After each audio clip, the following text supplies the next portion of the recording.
Hi, everyone, and welcome to the Episcopal Church of the Good Shepherd. I am Josh Hostler, the rector of Good Shepherd, and we are here tonight beginning our 5-part series called Thought, Word, and Deed, Confession and Reconciliation in the Episcopal Church. I've been looking forward to this class for some time, and it's good to see you all. I see people arriving in the waiting room, people I know and like, and I'm glad that you're here. The topic of this class came out of a brainstorming session with the Faith Formation Committee a few months ago. They said, hey, let's learn more about that. And I said, hey, I'm happy to oblige. So I've been looking forward to this. And as always, I intended to get it all planned out before Lent even began. And what I find is I've got 1 or maybe 2 weeks planned, but that's good news because that means that the folks assembled here and maybe also those on social media can have some input as to what we make sure that we talk about during this series. So I'm glad to see you all here.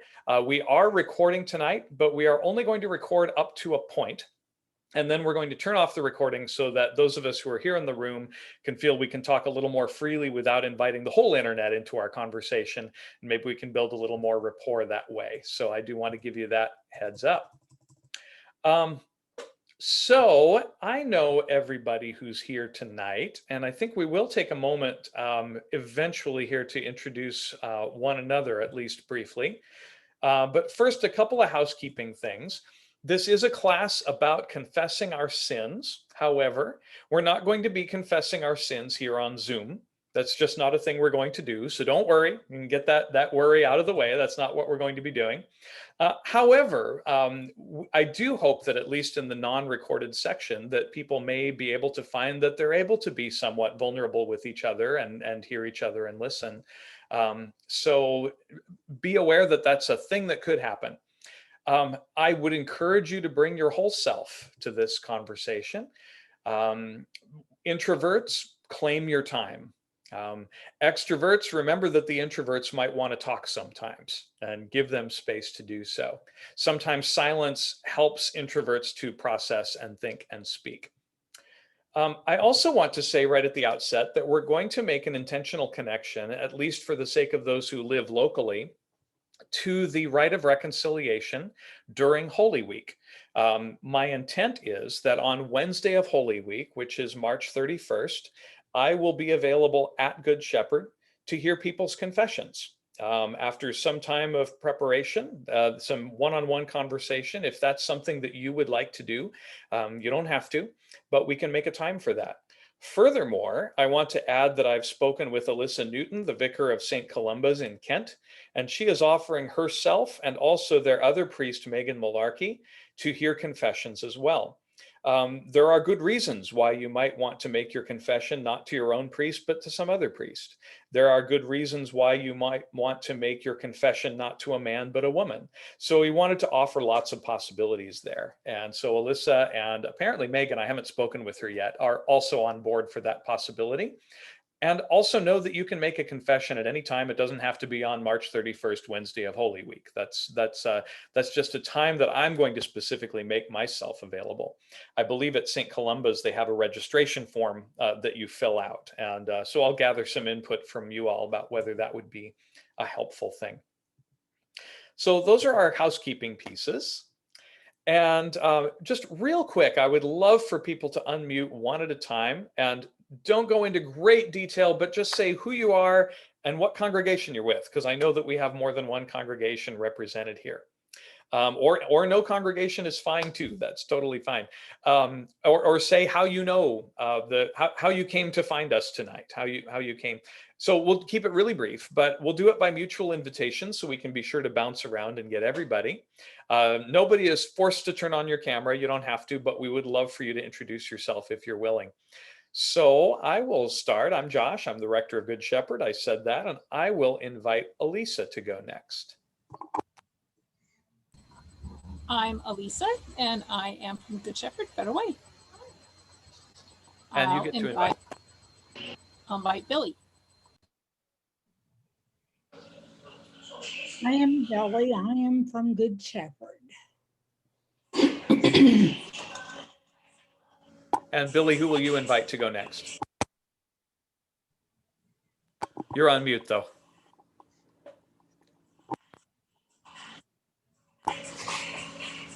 You're still on mute. I don't know what happened there. Sure. I invite Jane. Hi, I'm Jane. I go to Good Shepherd and I live in Des Moines, not Federal Way. And I will invite Lucille. Good evening, I'm Lucy Lodell, and I attend Good Shepherd. All right, Lucy, you get to invite somebody else. That's right, Darren. Okay, howdy, I'm Darren. I'm from Good Shepherd. KJ, what's up? Hey, how's it going? I am KJ. I attend St. Paul's in Bellingham and online Good Shepherd. And I'm here because I don't really know much about confession, even though I was Catholic. This is really weird, but I never actually did confession. And so, yeah. Who are you going to invite, KJ? Oh, sorry. How about Mary?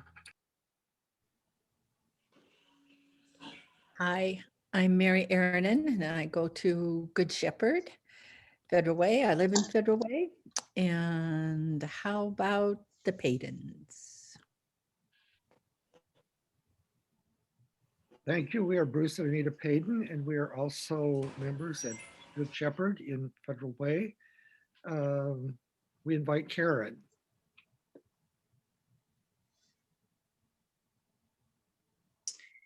I'm Karen White, and I'm with the Church of the Good Shepherd, and I will invite Jess Banstra. Hi, thanks, Karen. I'm Jess, and I'm from St. Paul's, Bellingham. Hi, Josh. Hi, KJ. Hi, Marie. And I'm here because I miss doing classes with Josh, and I'm excited for this one. So thanks for welcoming me. And who are you going to invite? Sorry, I'll invite Marie. Hi, good evening. Hi, Jess. Hi, Casey. Hi, everyone. So yes, I just ditto what Jess said about really miss hearing Father Josh's perspectives on things and look forward to this time together. So thanks for letting me join. And I'm just mentioned to other people before, I'm just shutting off my camera because I'm resting my eyes, and I'll just be closing my eyes pretty much the whole time, but thank you. And let's see, I will invite Karen. I think Karen already went. Oh, Karen already, went? That's all right. There's Karens? Oh, did both Karens go? Oh, I'm sorry. You're right, Marie. Karen has 2 logins for complicated technological reasons, but she's the same person. Okay. How about Carol? Carol just came in from the waiting room. Carol, we're just introducing ourselves to say what congregation we're from, and if you want to say you briefly while you're here, we're being brief about it. My name's Carol Laudenbach, and I've been at Church of the Good Shepherd for 30 years. And is that it? Yeah, and I think I see a couple folks who haven't been called on yet. I see Grace and I see Sean, and I want to welcome Janelle also from the waiting room. And in a moment, Liz will join us from the waiting room. So you can call on any of those folks. How about Grace? Pardon? Grace. Grace. Hi, I'm Grace Ogden, member of the, excuse me, member of Good Shepherd, and I live in Federal Way. Welcome, Grace. Who would you like to invite to go? Let's see, Liz Johnson. Hi, Liz. If you wouldn't mind unmuting and just tell us who you are and what congregation you're with.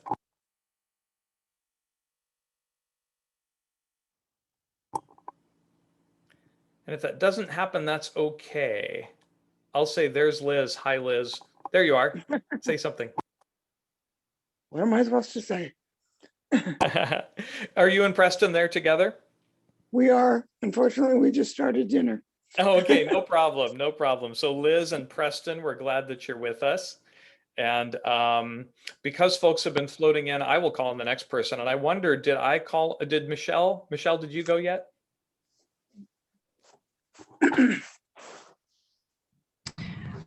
I'm Michelle Meeker from Good Shepherd, and I will call on my parents, Ray and Diane Fennessy, because probably don't even say their name. Well, she got that right. We're Ray and Diane Fennessy. We are members of the Church of the Good Shepherd. We live in Auburn, and we would like to call on Sean.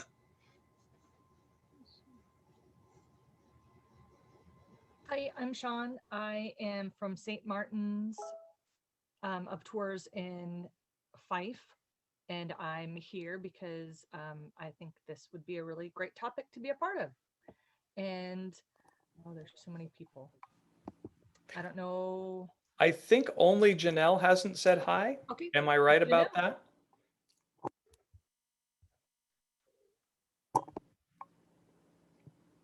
Oh, hi. Hi. Hi. Glad to be here tonight. I'm new to Good Shepherd. Fairly new to Washington. I'm a member of St. Patrick's in Mooresville, North Carolina. So I'm way across the country. But it's good to see y'all. Welcome, Janelle. And Janelle, you and I connected via email earlier this week, and it looks like Good Shepherd is Googleable. Yes, it is. It is. It comes up. Yeah. You guys Excellent. look great, and this topic looks very interesting. All right, great. Did I miss anybody? All right, we got a good crowd tonight. So welcome, glad that you're all here. For those who were streaming in, I'll just reiterate really quickly that although this is a class on confession of sin, we will not confess our sins to each other on Zoom, nor will that go out on the internet, but we are recording this portion of the class to put online. And then there will come a time when we turn off the recording and just talk amongst ourselves about other things. I just want to reiterate that I invite you to bring your whole self to this, and you don't have to keep your camera on if you don't want to. I understand there are good self-preservation reasons to keep your camera off sometimes, but we're glad that you're here. And I also want to mention once again that for those who are local, there will be the option for the rite of reconciliation, that is confession, during Holy Week. And I will say more about that later on. Every week we're going to open with prayer. And tonight we're going to do so in a way that might make you think I've kind of lost my mind. That's okay. This is to cut the tension, because I know that confession can seem like a very heavy topic. And often I find that it's a topic that people have a lot of baggage around and a lot of fear and uncertainty about. So I want to start with a prayer. Tonight we're going to use Psalm 51. Now, let's see. First, I'm going to share my screen here. There you go. Can everybody see that okay, I hope? We're going to use Psalm 51. And oh, look at this. I had the slideshow all ready to talk about these various points, but I didn't use it. But all of those things did get said. Now, here's what I want to say about Psalm 51, which we're going to use as our opening prayer tonight, because the Psalms are, after all, prayers. One of my seminary classmates back over in Virginia, the Reverend Hester Mathis, who is from Memphis, noticed that all the Hebrew Psalms are in A-B form. And if you've ever studied poetry at all, you'll know what that means, that basically you have something and then you have something else, that it might be not only this, but also that, or maybe this, but maybe not that, right? It's kind of every verse is a back and forth. And if you've ever seen how the Psalms are printed in the prayer book, there's an asterisk in the middle. Sometimes congregations use that asterisk as the break. So there'll be a call and there'll be a response. Every verse of every Psalm is in this A-B form. Well, my friend Hester also noticed that the blues is in A-B form. So those of you who are familiar with 12-bar blues, you know, dun dun dun dun dun da da da da dun dun dun dun dun da da, and then you've got the A in a different key, dun dun dun dun dun da da da da dun dun dun dun dun, and then you have the B part, dun dun dun dun da da da dun dun dun dun dun. So if you like the blues, you'll recognize that form. Now, what if we thought of the Psalms as the blues? That's especially true of Psalms of lament, like Psalm 51. What if we thought of confession as a way of singing the blues, of going to someone we trust and saying, here's the heaviness of my soul. I need to share this with you. Hester is on sabbatical right now, and she's using her sabbatical to round up Memphis blues musicians to record the Psalms. So I was really inspired by this idea, enough to actually use it tonight. So what I want to do is have us pray Psalm 51 together. Now, the way I'm going to do this, I'm going to make sure that I'm sharing sound, and I am indeed, and I'm going to go over here. Now, what's going to happen here, I'm inviting you to sing. Now, you're on mute, so I don't know whether you're actually going to sing. You don't have to do it if you don't want to, but I certainly invite you to pray. And if praying through singing is something that you like to do, then feel free. I will be.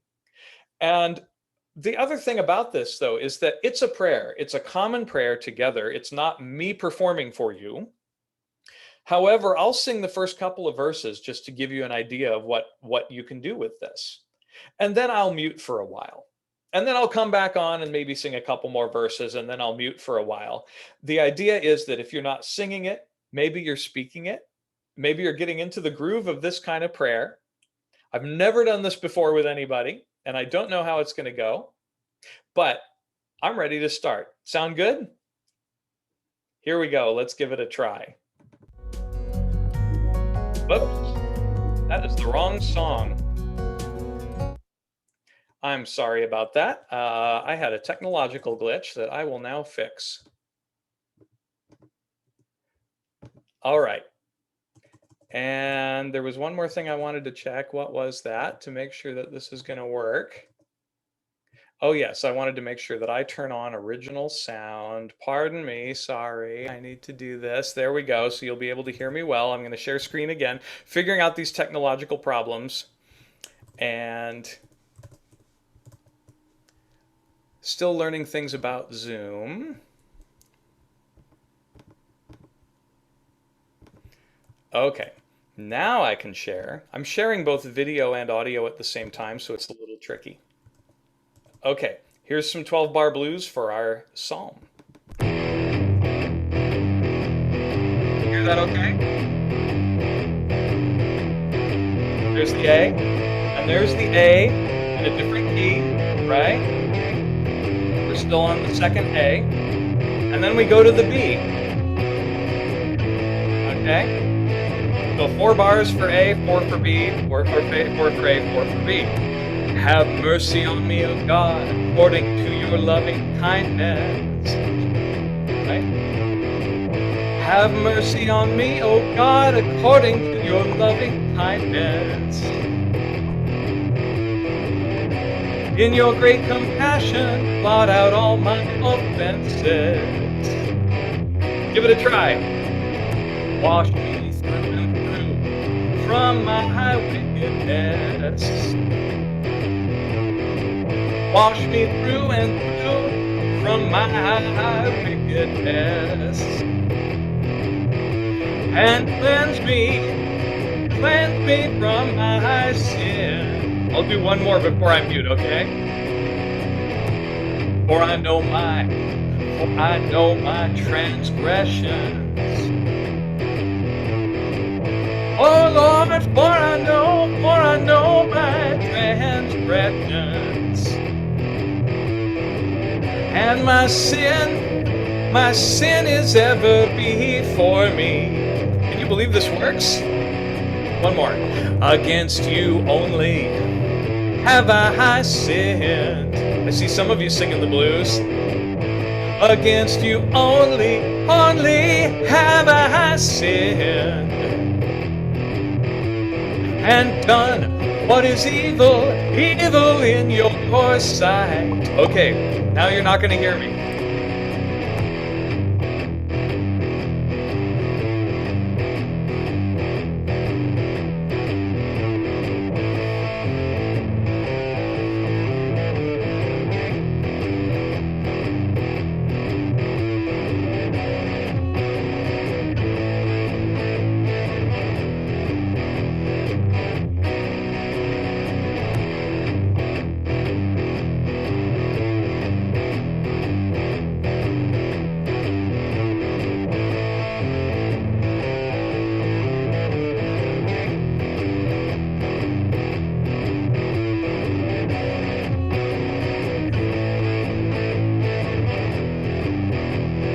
How are you guys doing? Jump in for one more. For behold, you look for truth deep within me. For behold, you look for truth deep within me. And will make me understand wisdom secretly. Okay, back to you again.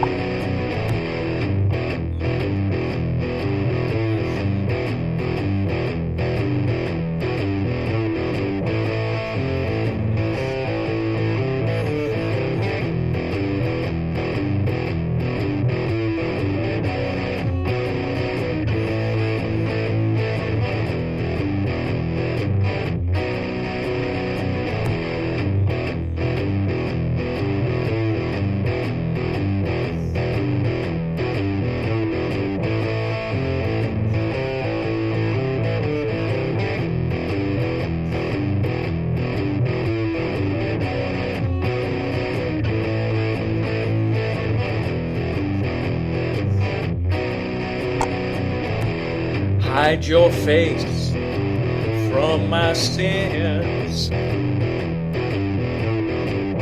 Hide your face from my sins.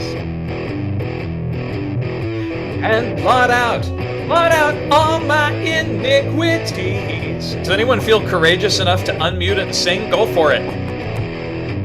Create in me a clean heart, oh God. Yeah, keep it up. Oh, create in me a clean heart, oh God, and renew a right spirit within me. Thanks, KJ. Somebody else.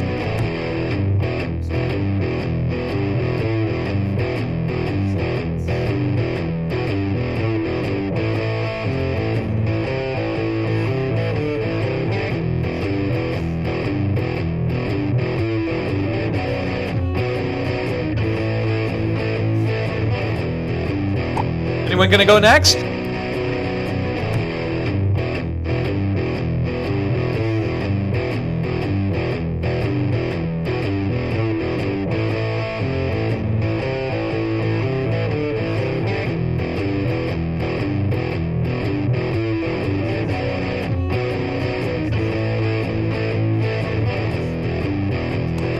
All right, my turn.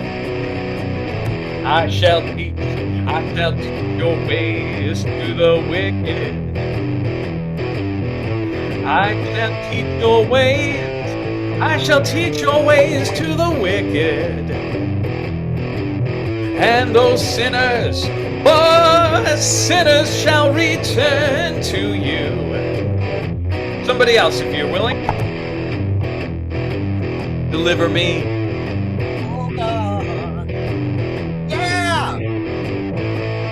Deliver me from death, oh God,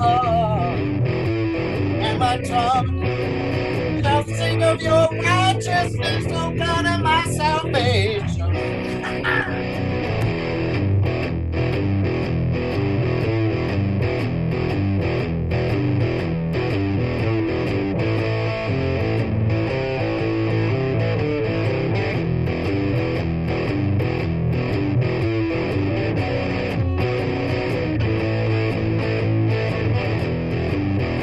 Kind of a long psalm, really.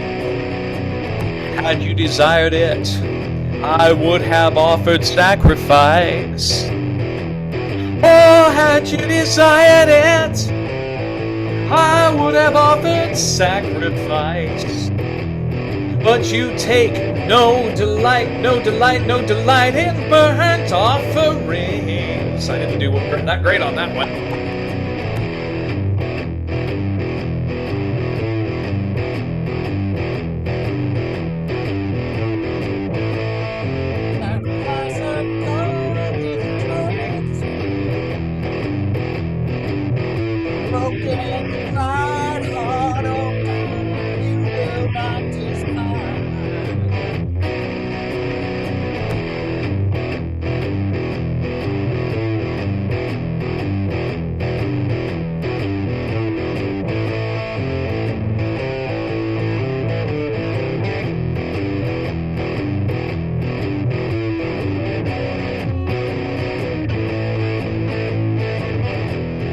Okay, this is the last verse. I'll bring it home, okay? Then you will be pleased with the appointed sacrifices, with burnt offerings and oblations. There are a lot of words in this one. Then you will be pleased with the appointed sacrifices, with burnt offerings and oblations. Then shall they offer young bullocks upon your altar. Nice. All right. Now, if any of you are still here, we'll continue. Sorry about that, y'all. Sorry. You do well at singing. This the is what I blues. do at home. This is how I sing at home. So that Excellent, really- KJ. That was one of the best things. I loved it, Josh. Now, you can do that with any psalm you want. They all work that way. All you have to do is repeat the A part and you've got the blues. So, all right. Well, I'm going to share screen again, but no more music. That is all right. And I'm going to talk a little about that psalm, because I think that Psalm 51 gives us a good entryway to the whole topic of reconciliation. It is a psalm of lament. Lament is one of the classes of psalms, one of the genres of psalms, if you will, that runs throughout the Psalter. There are many, many, many psalms of lament. Psalm 51 is the one that we always use on Ash Wednesday. It is not the appointed psalm for Ash Wednesday. It's one that we use in another portion of the service every single year on Ash Wednesday. It's one that we pray together as a congregation because it gets us into Lent. It gets us into that penitent mindset. And what I said here is it puts us on our knees before God. We might be feeling helpless. We might be feeling guilty. We might be feeling both. But that's the point of this psalm, is to bring us to our knees before God in humility and in repentance. And traditionally, now, you know there's a tradition that goes way back in Jewish lore that King David wrote the Psalms. Now, if you want to be literal, that doesn't make sense, because many of the Psalms are on topics about things that didn't happen until many centuries after King David's death, but that's okay. When we talk about the Psalms of David, we're really talking about all the Psalms, but we can also be talking about a subset of Psalms that are more traditionally associated with certain portions of King David's story. Now, I learned recently, by the way, that King David is the earliest figure in world history for whom we have a biography that stretches with detail from childhood all the way to death. That there is nobody more ancient in the world that we have a full biography on. And his story is absolutely amazing in 1st and 2nd Samuel, and I highly recommend it. Now, this psalm is traditionally ascribed to King David as one that he sang upon the revealing of his affair with Bathsheba and the arranged murder of her husband Uriah so that he could have Bathsheba. The story goes that the prophet Nathan exposed his sin by telling a parable about a poor man with a sheep. You may remember this. And David accuses the man in the parable of great wrongdoing, and Nathan says, "You are the man!" And then King David has no choice but to come to terms with his sin. So, let's see, I'm trying to get this to advance and I'm having some problems.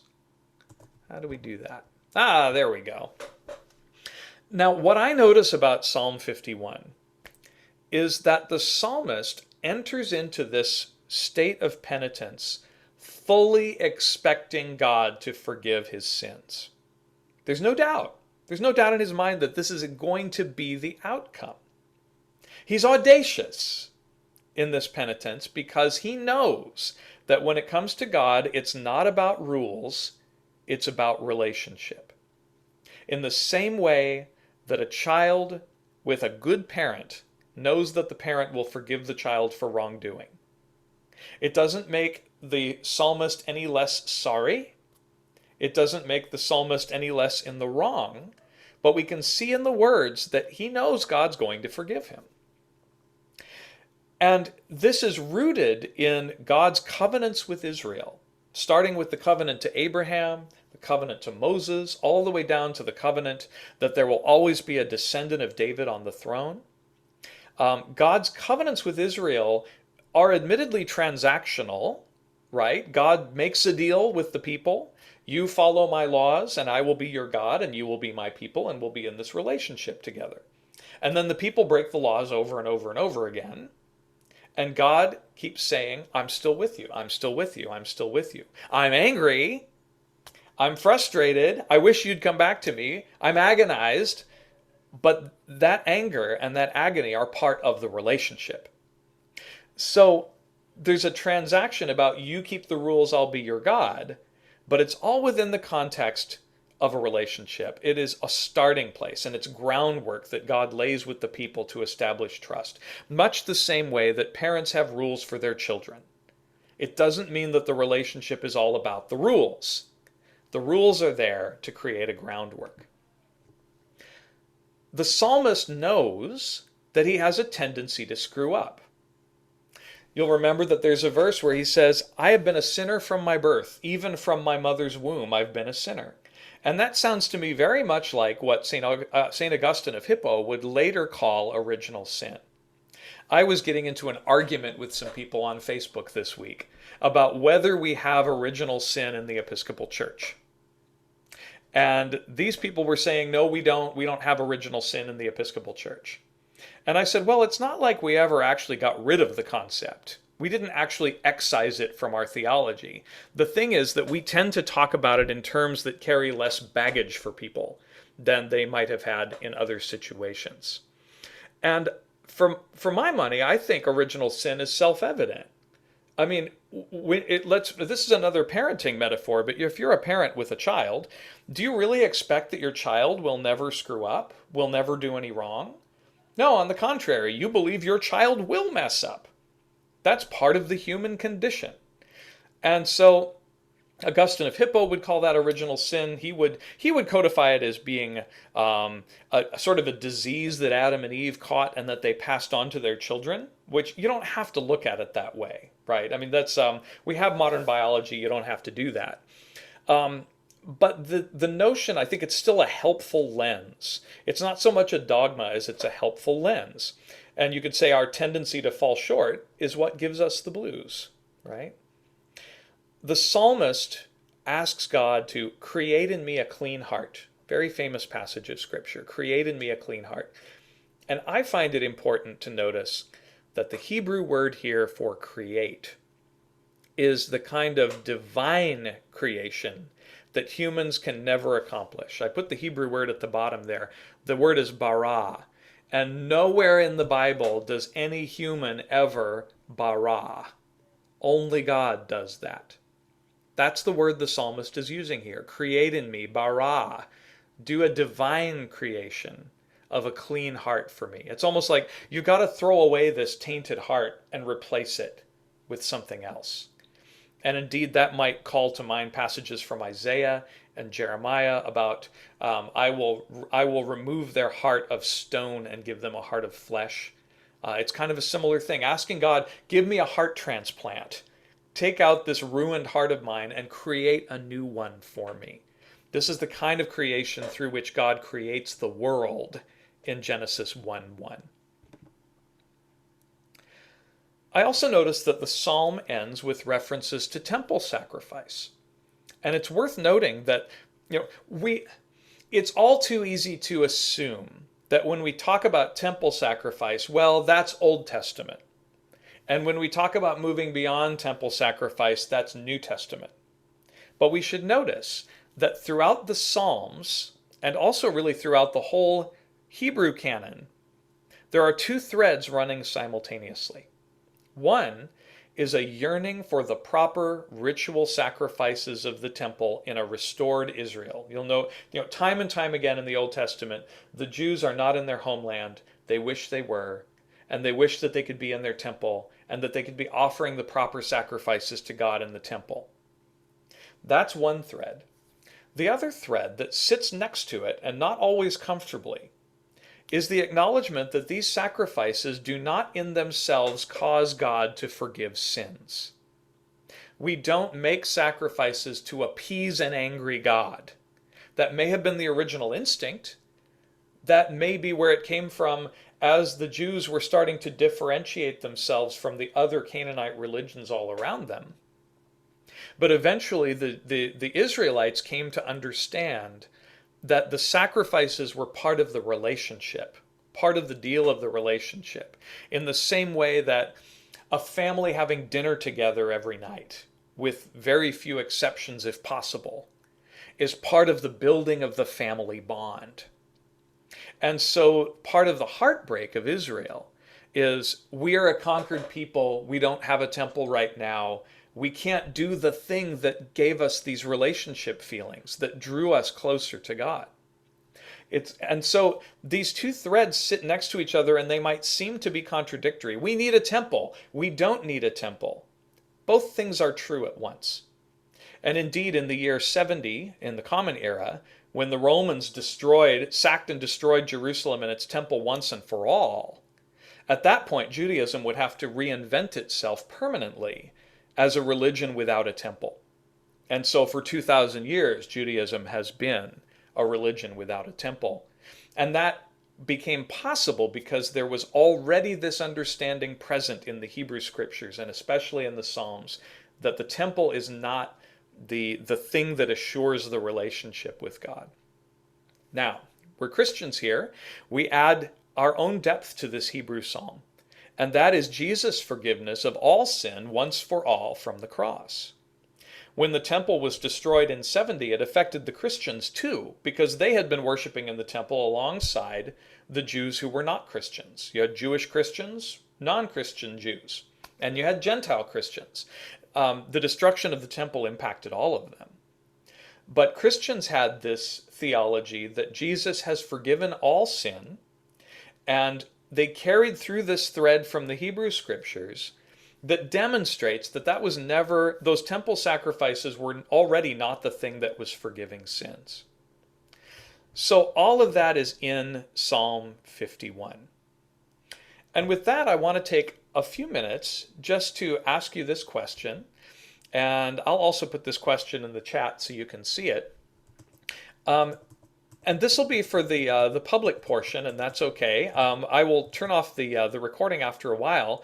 But first I want to ask, why did you come to this class tonight?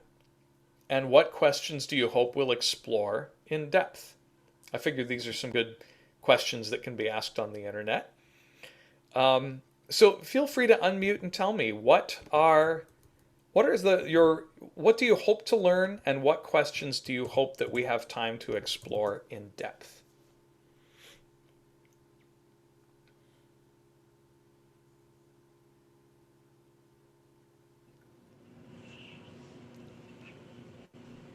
Hi, it's Marie. Hi, Marie. Go ahead. Hi, yeah. I am curious about how reconciliation individually with a priest differs from our communal reconciliation during the service. Good. I'll just shorthand that in the chat by saying, how does private confession differ from public? Thank you. Does that get at it? Okay, good. And I'll save these comments to help me plan the next classes. Others? I think I saw Lucy on mute.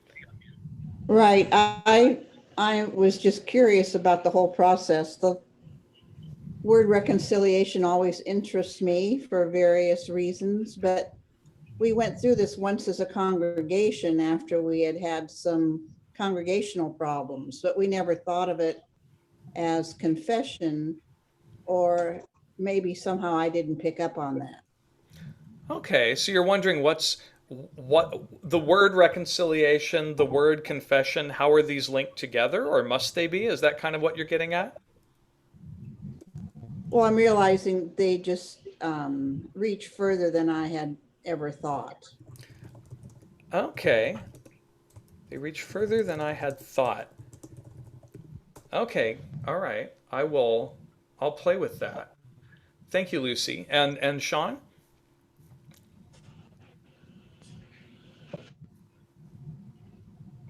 Sorry, it took me a second. So I'd like to know more about the church's, this church's or denomination's idea of what a sin is. I've had many people tell me when they found out, because I converted to Catholicism when I was in college, they would look at me with a strange look on their face and be like, how can you be Catholic? You don't hold the same views over things like what is a sin. And so I would like to know more about what the church's stance is on what is a sin. Good. Thank you, Sean. That'll be great. That's something I hadn't thought of, but that I'm excited to talk about. Good. Other thoughts? Mine's fairly simple. Yeah, Janelle. I've been a travel nurse for years, so I've been away from my home church for quite a while and been away from the church.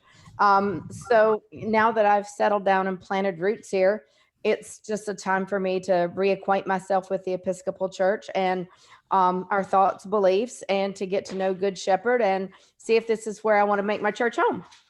Okay, great. So this can be a useful tool for that. Yes. Great. As a tool for refamiliarizing with the Episcopal Church and Good Shepherd in particular. Thank you, Janelle. I put it in the chat. I misspelled a couple things, but I'll get the gist. Others? I'm hoping to kind of demystify confession and kind of remove it from all the popular culture trappings. I mean, you know, in every single movie has somebody go into confession and like the priest is just sitting there like they got nothing else to do all day long. And, you know, it's always like this wonderful place with incense and candles. And like, it's so exotic in the popular culture.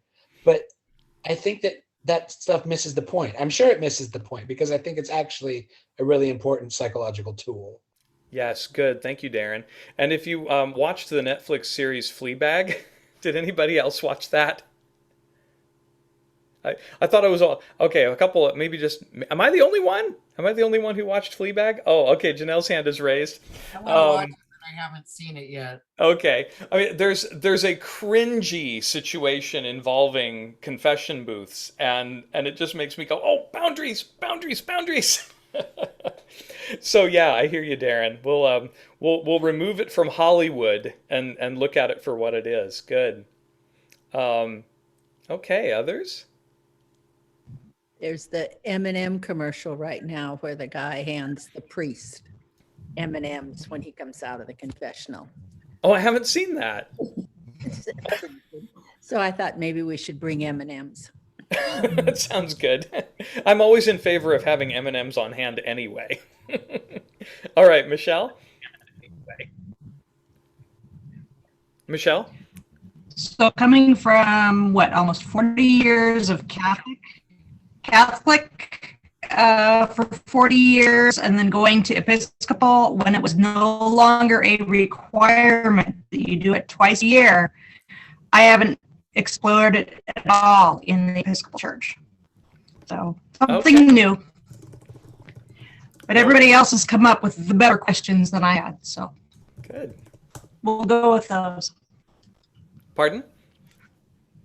Oh, there was one more thing. I missed it. That's all right. I think I heard you, Michelle.